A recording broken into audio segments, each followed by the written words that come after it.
Masya Allah, begitu hebat hikmah berpuasa ni ya doktor. Jadi untuk kita mendapatkan semua hikmah ini, bagaimanakah pula dengan cara pelaksanaan puasa ya doktor?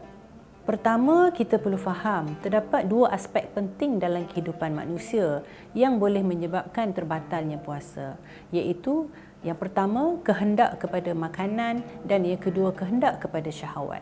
Oleh itu, sesuatu pelaksanaan puasa yang sempurna itu mestilah memenuhi dua rukun puasa tersebut, iaitu niat dan meninggalkan perkara yang membatalkan puasa. Maaf, apakah definisi rukun ya doktor? Rukun ialah perkara yang mesti ada dalam sesuatu ibadah.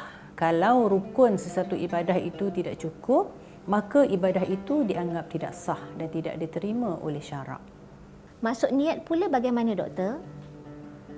Niat merupakan pengucapan dalam hati dan perbuatan yang menggambarkan keazaman dan tujuan tindakan. Jadi untuk rukun niat ini, para fuqaha bersepakat bahawa dalam ibadat puasa Ramadan khususnya, kita wajib berniat sebelum terbit fajar. Jadi dalam niat tersebut, kita perlu menyatakan keazaman kita untuk melakukan puasa itu, yang pertama. Yang kedua, jenis puasa yang kita ingin lakukan. Dan yang ketiga, tujuan kita berpuasa itu hanyalah kerana Allah Subhanahu Wa Taala. Jadi sebagai contoh, sahaja aku berpuasa pada esok hari, menunaikan fardu Ramadan tahun ini kerana Allah Subhanahu Wa Taala. Dalam keadaan kita bimbang, terlupa untuk berniat puasa setiap hari, kita boleh berniat terus berpuasa sepanjang bulan Ramadan pada hari pertama malam Ramadan tersebut. Tetapi bagi golongan wanita, sekiranya kedatangan haid, maka puasanya akan terbatal secara automatik. Oh, begitu ya. Apakah perkara yang membatalkan puasa, doktor? Para fuqaha bersepakat ke atas 3 perkara yang membatalkan puasa. Yang pertama, makan dan minum. Yang kedua, melakukan jimat.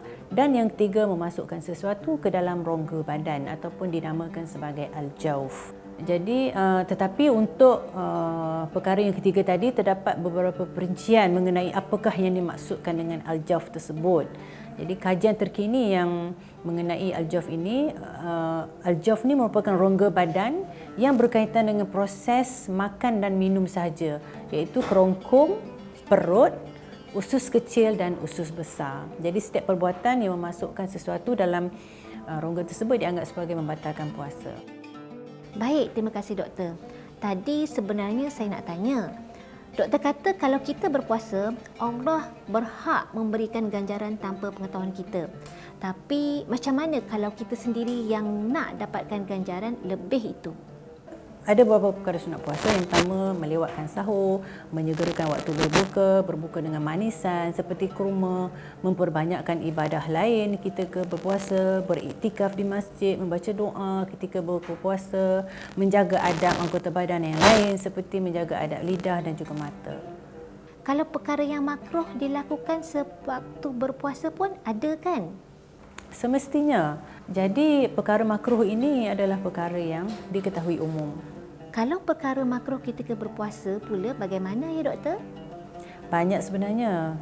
Antaranya yang pertama, berlebih-lebihan ketika berkumur semasa berwuduk ataupun ketika membersihkan mulut. Yang kedua, melakukan perkara-perkara yang sia-sia seperti membuang masa dengan perkara yang tidak berfaedah dan melakukan dosa kecil. Perkara makruh yang ketiga, melakukan perkara pendahuluan kepada jima seperti bercium ataupun dalam bentuk khayalan ataupun yang melibatkan penglihatan. Oh, baik. Terima kasih sangat ya doktor atas penjelasan yang diberi berkaitan berpuasa. Sebelum kita rumuskan tajuk puasa ini, saya ada sedikit soalan berkaitan masalah apabila kita berpuasa. Silakan. Sekiranya kita makan dengan niat bersahur selepas waktu fajar, adakah puasa kita diterima?